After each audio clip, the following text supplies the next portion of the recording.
kalan cin da nama Hajiya Fati a lokacin ne da ta tambaye ni, "Don Allah kai ne kanin Alhaji?"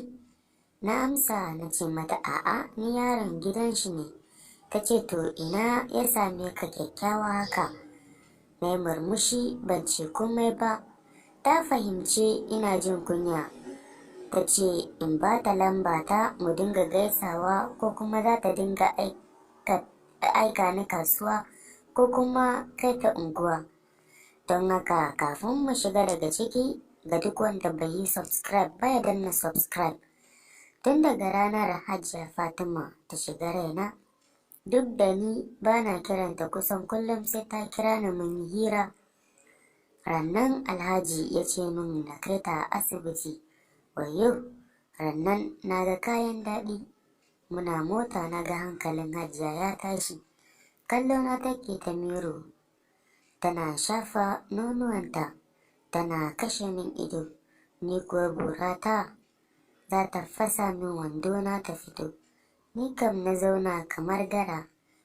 Irin ban san komai ba.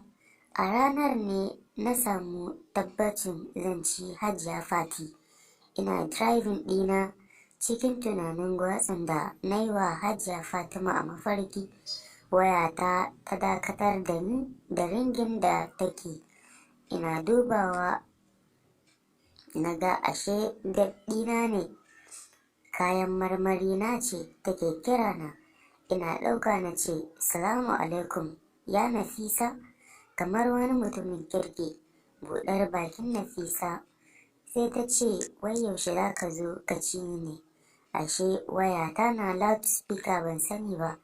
Hajiya Fatima ta ce, "Au dama kana cin wasu matan ku?" Na ce mata ni ban taɓa cin duri ba. Ta ce to za ta sa Alhaji ya sallame ni daga aiki idan ban ci ta ba na kyale ta. Ta ce mun ta daɗe tana sha'awata. Wai kullum idan ta ganni ba riga sai jikin fan ɗinta sai ta jiƙa fans ɗinta da ruwa. Don haka za mu dakata daga nan. Ga duk mai son ci gaba ko mai son asalin bidiyon practically sai ya danna subscribe sannan ku tura zuwa ga 'yan uwa su ma don nishaɗinsu. Mun gode.